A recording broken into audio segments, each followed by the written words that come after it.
Em busca de voltar a vencer no Campeonato Paulista, o Guarani recebe o Palmeiras nesse domingo. Uma partida que vai começar a partir das 6h30 da noite. Mas fora dos gramados, a polêmica começou muito antes com a discussão de onde a bola iria rolar. Estádio do Café em Londrina ou no Brinco de Ouro, a casa do Bugre. A diretoria alviverde chegou a fechar o jogo no Paraná, o que gerou uma grande insatisfação por parte dos torcedores, que ameaçou o público zero. Diante disso, o Bugre desistiu de transferir a partida para Londrina e decidiu jogar em Campinas. Após o martelo ser batido, o Guarani foi notificado pela empresa responsável da compra do mando. A eFoot alegou a quebra do contrato e cobrou um reembolso inicial de cerca de 3 milhões de reais. A empresa informou que o Palmeiras já entrou em contato para devolver o cachê no valor de 450 mil. Após essa polêmica, a diretoria do Guarani anunciou uma campanha para ter 15 mil bugrinos no jogo. O clube espera uma resposta e a presença do torcedor para diminuir o prejuízo. A gente, com certeza, vai ser muito mais forte com o apoio da nossa torcida.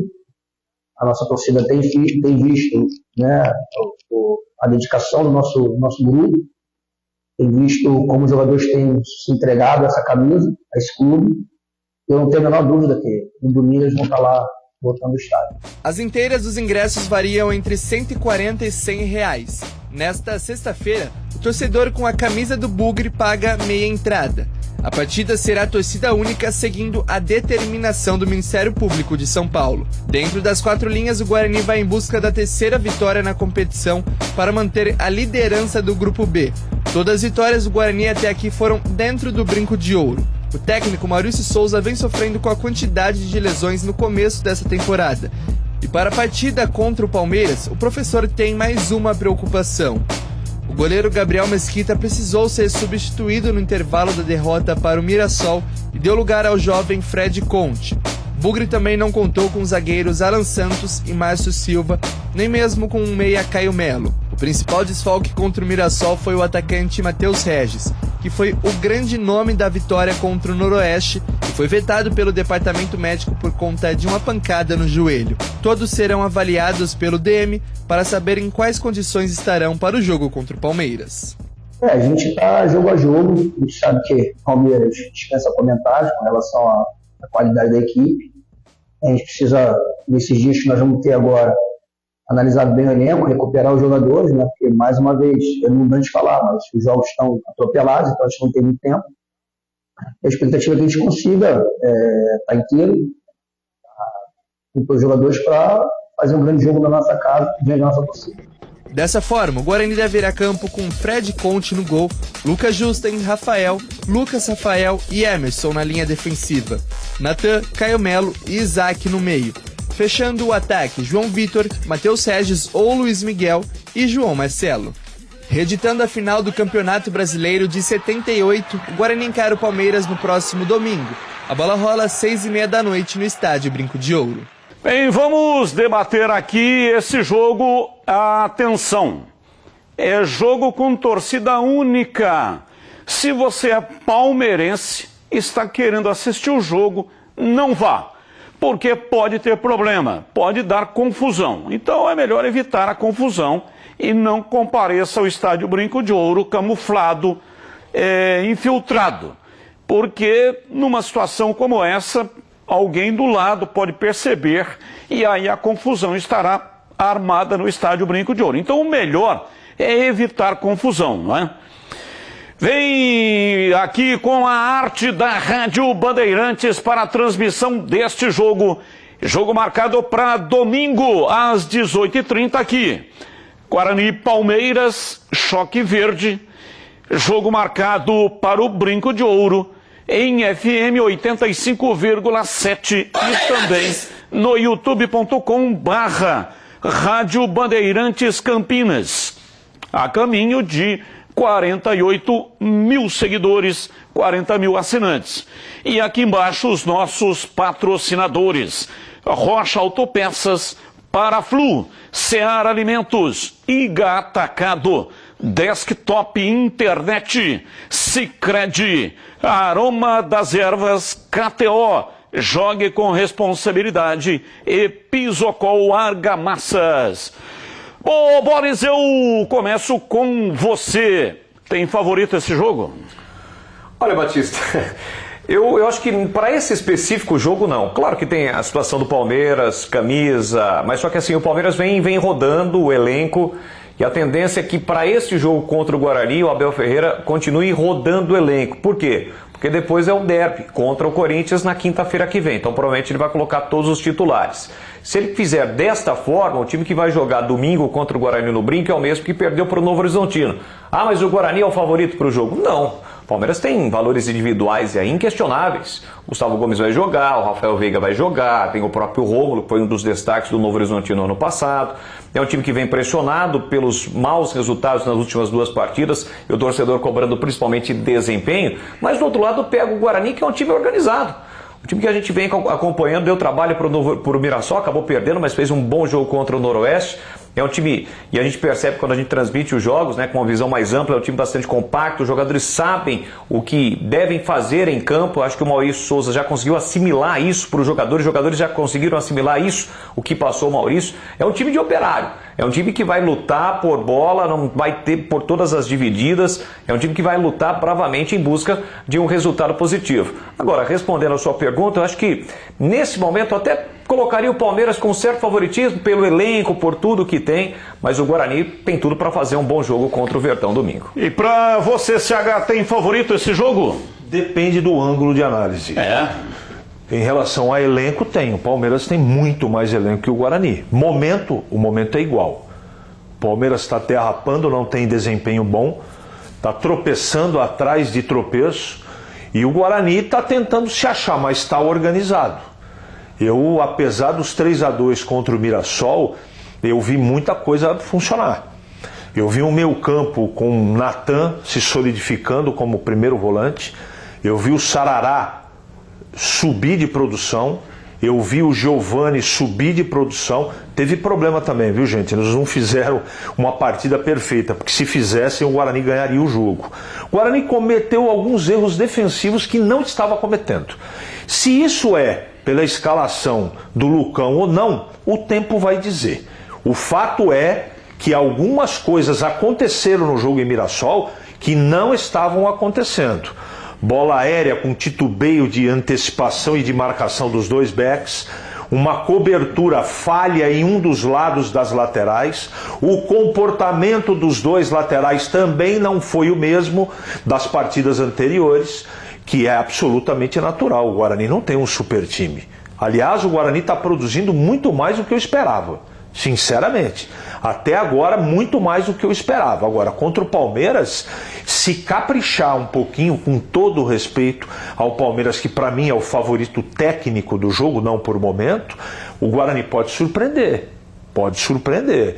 Eu acho que o que está jogando o João Marcelo, o João Vitor, o Miguel na frente, é Pedro Miguel ou João Miguel? Luiz Miguel. Luiz Miguel. Nem uma coisa, Miguel, nem outra. Por isso que eu gosto do Boris aqui. Ele sabe até o RG do jogador. Demos em primeira mão, aliás, nós não, foi o senhor Mineiro. O Mineiro taxista. O Mineiro passou para o senhor, que estava na apresentação do programa. O Luiz Miguel. É por isso que eu perguntei para você. Então, Luiz Miguel, João Marcelo e João Vitor na frente, está funcionando. Então vamos aguardar o que vai acontecer. Eu acho que o Guarani tem que entrar em campo para se divertir com responsabilidade. Encarar o jogo. Não vai enfrentar de peito aberto o Palmeiras. Não é? O Maurício Souza não é maluco. Mas o trabalho até agora, para mim, está sendo bom do Guarani. Olha, o Guarani tinha tomado um gol só em 4 jogos. E ele vinha com uma zaga formada com o Titi e o Rafael Rodrigues. Parece que deu um entrosamento. Você sabe que esse negócio de zagueiros tem muito isso, né? Dar liga, dar a química entre os zagueiros. E o Rafael Rodrigues deu uma química legal com o Titi. Aí o Titi fez aquela besteira imensa, deu uma cotovelada no Caleri no jogo contra o São Paulo e foi expulso.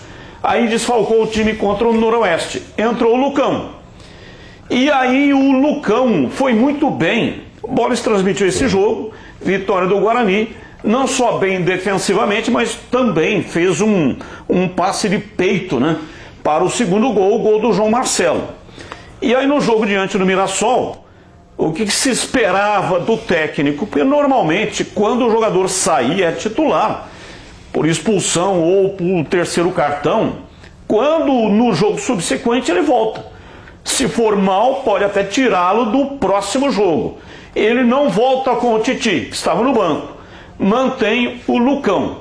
E o Guarani, dos 3 gols que tomou contra o Mirassol, 2 por falhas terríveis do sistema defensivo. O Guarani estava com a bola e aí erra e não tem minimamente a compostura defensiva para evitar que o adversário fizesse o gol. Tomou 2 gols assim. Então, falhas grotescas, erros que o Guarani não vinha cometendo no jogo. Então é isso que eu quero dizer. A dupla lá entre Rafael Rodrigues e Titi deu liga. E parece que no jogo diante do Mirassol, essa dupla envolvendo o Lucão e o Rafael Rodrigues parece que não deu liga. Contra o Noroeste foi bem, mas pessimamente mal diante do Mirassol. Eu não quero fazer contraponto nenhum. Não quero fazer. Os 2 gols que o Guarani tomou foi de segunda bola. Isso, na parte teórica, é responsabilidade dos volantes ou dos zagueiros que tem que empurrar o time para fora da grande área. E quem perdeu as bolas foram os jogadores de meio campo. Então você está saindo com o seu time, certo? Saindo com a posse de bola. Jogador de meio campo erra, às vezes a zaga está desarrumada sim. Eu não consigo enxergar a relação com o Lucão ter jogado. Eu não estou isentando, não, absolutamente. Eu só acho que não dá para tirar uma conclusão. Sabe por quê? Nos jogos onde o Titi jogou e o time só tomou um gol, e é fato, ele também falhou. É que o adversário não teve competência de fazer os gols que teve oportunidade de fazer. Eu não estou criticando o Titi e nem estou defendendo o Lucão. Eu acho que a gente não tem embasamento para poder dizer, ó... Por exemplo, você perguntar para mim, qual é a zaga titular? Na última partida eu fiquei em dúvida. Quando o Titi fez as besteiras contra o São Paulo, vai ter que jogar o Lucão. Lucão jogou contra o Noroeste. Jogou bem ou jogou mal? Jogou muito bem. Isso aí. Então, eu não acho que é um erro. A questão de opção que o Titi fez contra o São Paulo não foi técnica. Não foi besteira técnica. Foi um ato impensado. Ele deu uma cotovelada... Tem VAR, tem câmera, e aí pegou a cotovelada e ele foi expulso. Agora, tecnicamente estava ok.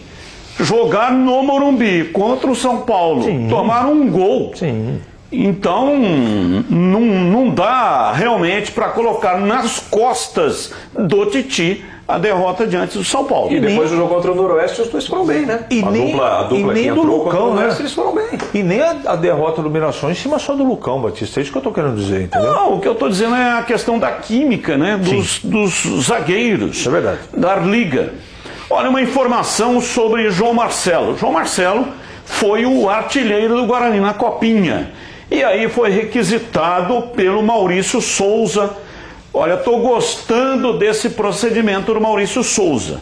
Vocês que me acompanham já sabem, né? Há muito tempo eu venho defendendo. Olha, se eu fosse presidente de algum clube, eu mudaria o estatuto para colocar lá que qualquer que fosse o treinador teria que manter jogando no time 30% dos jogadores da base. Pode mudar, tirar um, põe outro e tal, mas tem que manter sempre 3 jogando.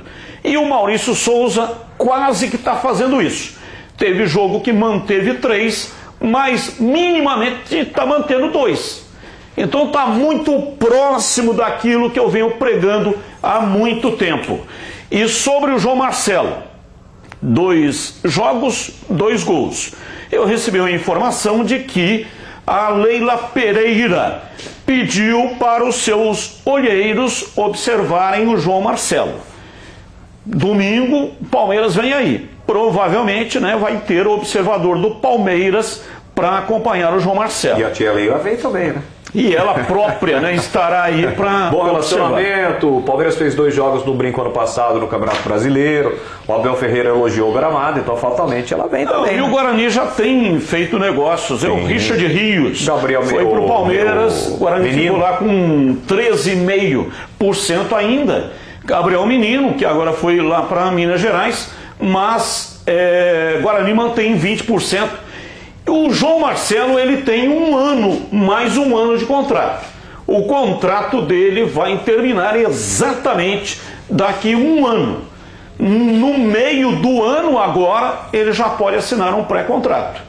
O Guarani tem que correr atrás para renovar o contrato se não quiser ficar sem o jogador. E a multa é de 2 milhões de reais. De reais ainda? 2 milhões de reais. Com todo respeito, a tia Leila, se precisar, ela faz nada. Não, isso aí ela carrega na bolsa dela. Aquela Louis Vuitton lá que ela tem. Como é que é o nome? Louis Vuitton. Louis Vuitton. Então, o Guarani tem que renovar o contrato para ou não ficar sem o jogador, ou então pegar um valor muito baixo, que é de 2 milhões. Se resguardar, né? E o Guarani tem 88%. E o restante é do Tanabi. O Tanabi, você lembra do Edilson Capetinha, né? Beto Zini foi buscar lá. Beto Zini foi buscar lá no Tanabi e o Edilson foi exatamente para o Palmeiras. Então há uma coincidência nesse negócio. João Marcelo está me parecendo, ainda falta melhor análise, mas de que vai seguir o caminho aí, mais ou menos do Edilson Capetinha, do Luizão, que também foi para o Palmeiras, né? Foi. Então veja que são coincidências de longa data. Então o Guarani atrás rapidamente para renovar o contrato agora, porque 2 milhões é um valor muito baixo e o Palmeiras está com um dinheiro em caixa, né? Ele já tem 7 gols, a gente hoje, dia 31, último dia do primeiro mês de 2025. Ele já tem 7 gols, 5 na Copa São Paulo e 2 no Campeonato Paulista, contra o Noroeste na última rodada, além da assistência que ele deu para o gol do Giovani. Agora entra uma outra situação, né, Batista? Às vezes não é só o Guarani tenta, vai tentar buscar, fazer uma negociação, mas depende também do representante do jogador, as sondagens, como você trouxe a informação aí, ó, do Palmeiras, daqui a pouquinho pinta um outro time, e isso acaba fazendo com que os empresários, o olho cresce. Então como é que fica essa situação? Claro que é bom o Guarani se resguardar, tentar, eu acredito que já tenha feito isso ou já está fazendo isso, mas de acordo com o que vem acontecendo, com o destaque do João Marcelo, não vai ser uma negociação tão fácil assim não. Olha, eu não tenho, com todo respeito, acho que ele está jogando bem, a convicção, por exemplo, se eu fosse dirigente, pode fazer um contrato diferente porque ele vai explodir. Ele dá indícios. Eu acho que se continuar desta maneira até o final da primeira fase, aí eu vou ficar mais pezinho no chão, observar um pouco mais. Agora, é inegável uma coisa, a personalidade desse menino chama muito a atenção. Jogar com essa idade, com um time em formação, num campeonato como o Campeonato Paulista, e jogar bem, não é para qualquer um. Então, realmente, o Guarani tem que ficar de olho aberto, mas essa convicção eu acho que ela, pelo menos para mim, vai ficar um pouco mais à frente. Ao final dessa primeira fase, eu acho que a gente vai ter a certeza. Pode ter essa dúvida. Vai ter a certeza. O dirigente não. Ele faz 20 anos, dia 15 de abril. Então ele pode disputar mais uma Copa São Paulo, né? Sim. Pode disputar mais uma Copa São Paulo. Fatalmente, indo para o Palmeiras ou para um outro time aí de primeira divisão, Série A do Campeonato Brasileiro, poderia jogar mais uma edição da Copinha. Talvez seja esse o propósito do Palmeiras. Tem um detalhe importante, é isso que eu estou dizendo. O dirigente ele vai ter que fazer uma aposta. Isso é uma aposta ainda. Não é realidade. Você acha que já é realidade? Ou se não pode perder, né? Exatamente. Isso é uma aposta. Por isso que eu não tenho convicção. Vai dar jogador. Eu cansei de ver jogadores com essa mesma característica, daqui a um ano não virar absolutamente nada. E o Guarani, né, todo mundo sabe que não pode sair rasgando dinheiro a todo momento. Mas tem que ficar esperto. O Batista tem razão nesse sentido. Tem que ficar esperto porque os gaviões vêm buscar o jogador. O Guarani está pretendendo, está propondo uma situação. O Guarani tem 88%. Qual que é a ideia? Reduzir para 80%. E oferecer essa diferença para o próprio jogador. E o Tanabi também iria reduzir o seu percentual, né? Porque hoje ele tem, o Guarani tem 88, tem 12. Então ele tem 12%. Então ele reduz um pouco o seu percentual, talvez para 10%. Passa 10. Aí dá jogo. Passa 10 para o jogador e 80 para o Passa Guarani. 10 para o jogador e aí o jogador fica fatiado. Guarani o Tanabi e o próprio jogador. Mas tem que aumentar o salário para montar a multa, certo? Tem que aumentar o salário. Renovar, né? De qualquer maneira, vai onerar os cofres do Guarani.